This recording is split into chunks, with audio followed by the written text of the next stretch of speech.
of the General Assembly, I have the honor to welcome to the United Nations Our Excellency SAMIA SULUHU, President of the United Republic of Tanzania, and to invite her to address the Assembly. Thank you, Chair. Your Excellency Abdullah Shahid, President of the General Assembly, Your Excellency Antonio Guterres, Secretary General of the United Nations, Excellencies, Heads of State and Government, distinguished delegates, ladies and gentlemen, let me commence by joining previous speakers in applauding you, Mr. President, for being elected to preside over the 76th session of this August Assembly and for the exemplary manner in which you have been presiding over this session. I also commend you for the able manner in which you mastered to make possible for us to meet physically despite unprecedented circumstances brought by COVID-19 pandemic. The holding of physical general debate this year, albeit with limitations, demonstrates again that humanity and multilateralism cannot and should not succumb to the virus. And thus, where there is a will, there is a way. This spirit is what we need going forward. It is why I support and subscribe to the theme of this 76th session that call all of us to build resilience through hope, to recover from COVID-19, rebuild sustainability, respond to the needs of the planet, respect the lives of the people, and revitalize the United Nations. Mr. President, this is my maiden speech at the United Nations General Assembly. Allow me, on behalf of the people and the government of the United Republic of Tanzania, to thank all members of the United Nations for your condolence message extended to our nation following the untimely passing of our late President, Dr. John Pombe Magufuli, on 17th March this year. May his soul continue to rest in eternal peace. We remain indebted to you for the thoughtful of comforting messages which helped us to prevail over that in unprecedented test to our nationhood.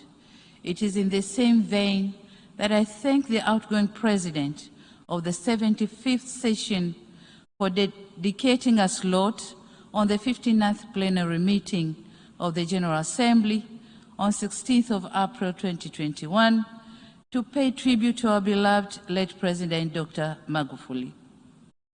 Indeed, this was a gesture of solidarity and brotherhood. Mr. President, it is not by sheer coincidence that I chose to attend the United Nations General Assembly as my first trip outside Africa since I took the office. I did so out of my deep sense of conviction and faith in multilateralism, in solving multitude of challenges that our world faces today. I'm here to assure you that under my stewardship, Tanzania will remain a formidable member of the United Nations and a dependable supporter of multilateralism. We'll keep our arms open to those who embrace us and engage with us. We'll continue to be Tanzania that you have known and relied on, a Tanzania that peacefully and respectfully coexisted and cooperated with all countries, big or small, mighty or weak, rich or poor, to make this world, our world, a better place for all of us. Mr. President, COVID-19 pandemic has reminded us how vulnerable we are as individual countries, regardless of our size, wealth, or geography. As we meet here today, we have less than a decade ahead to meet our collective commitment to achieve the Sustainable Development Goals. I note with great regret that according to the Sustainable Development Goals report of 2020, right now, the world is not on track to achieve the 2030 agenda, mainly due to adverse impact of COVID-19.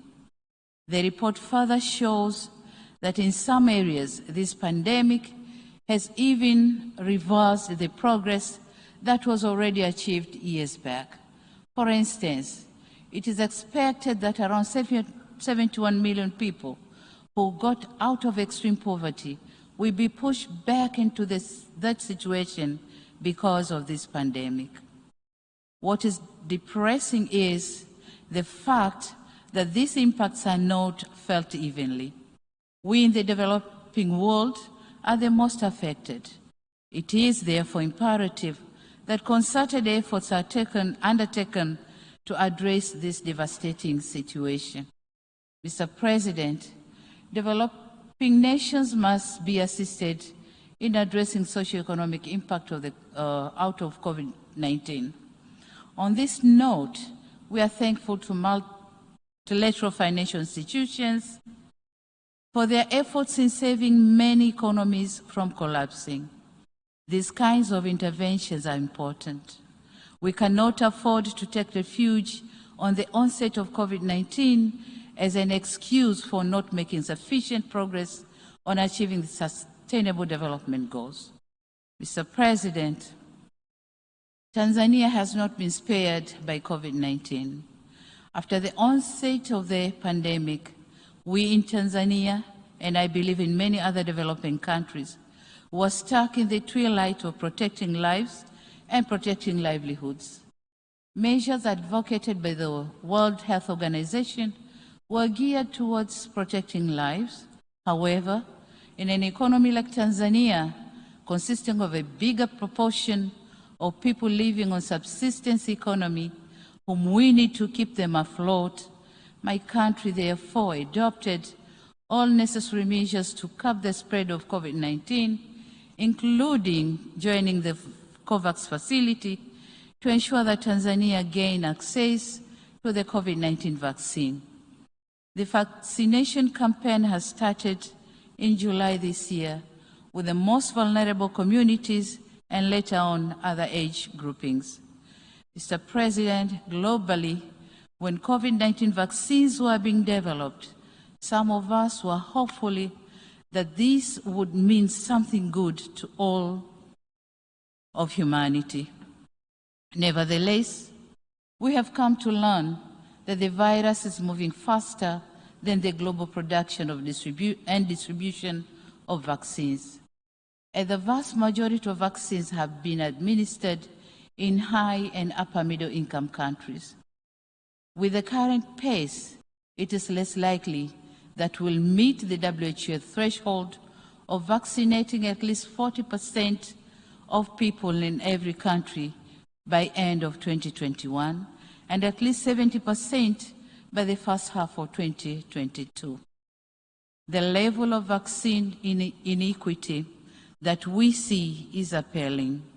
It is truly disheartening to see that whilst most of our countries have inoculated less than 2% of our populace and thus seek more vaccines for our people, other countries are about to roll out the third dose, calling it booster vaccine. We tend to forget that nobody is safe until everyone is safe. It is indispensable that countries with surplus COVID vaccine doses share them with other countries.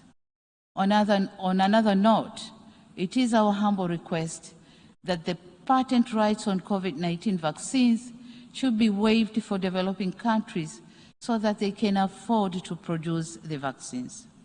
This is not only a necessary move to end this pandemic, but also the right thing to do in order to save humanity. Mr. President, on economic fronts, the United Republic of Tanzania, like other countries, has not been spared by the effects of the COVID-19. Before the pandemic, our economy was growing at the steady rate of 6.9% compared to the current growth rate estimated at 5.4%. We are now embarking on reviving the tourism sector, which was badly affected because of travel restrictions put in many countries as means to curb the spread of COVID-19. While slowly trying to revive most economic activities suffocated by the pandemic, the government continues to work hard to improve the business environment and attract more investment. Aware of the nexus between economic growth and governance, we managed to maintain peace and political stability with a vibrant democracy and institutionalized good governance practices, upholding rule of law and human rights. Mr. President, I wish to take note of the Secretary General's report on our common agenda, which raises key issues of our common concern, such as gender equality, climate change, and youth development. On gender equality, COVID-19 is threatening to roll back the gains which we have made. As the first female president in the history of my country, the burden of expectation to deliver gender equality is heavier on my shoulders. It is for this reason that I commend the initiative by the UN Women, France and Mexico to organize the Generation Equality Forum that took place in Paris in June this year, whereby my country volunteered to champion for women's economic rights and justice. Aware that being passionate about gender equality is not sufficient, my government is reviewing policy and legal frameworks in order to come up with actionable and measurable plans to ensure economic empowerment of women, but also other aspects pertaining to gender equality and gender parity. We are also working on designing and implementation gender-responsive macroeconomic plans, budget reforms, and stimulus packages with the objective of reducing the number of women and girls living in poverty. Mr. President, the challenges of climate change are really affecting livelihoods, peace and security, and forceful displacement of our people. Tanzania government spends 2 to 3% of GDP to mitigate and build resilience of communities. And this is a lot in a country which is still grappling with poverty coupled with the emergency of the COVID-19 pandemic. The pandemic has compromised our capacity to respond to harmful impact of climate change. Therefore, our actions today determine the future of our planet in terms of climate change. And in this regard, I call for transparent modality for financial disbursement and emphasize that developed countries should fulfill their commitment to contribute $100 billion annually by 2025 so as to facilitate the implementation of the Paris Agreement. Mr. President, in conclusion, I wish to echo my country's commitment in pursuing the principles of multilateralism as enshrined in the Charter of the United Nations. I urge other nations to continue supporting this august institution.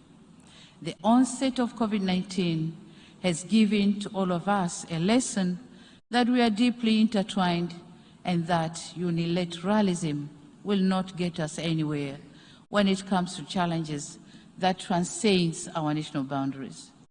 A wise person once said, and I quote, "Alone, one will go faster, but together we'll go far. Multilateralism must always prevail." Mr. Chairman, I thank you, and I thank you all for your kind attention. Thank you very much.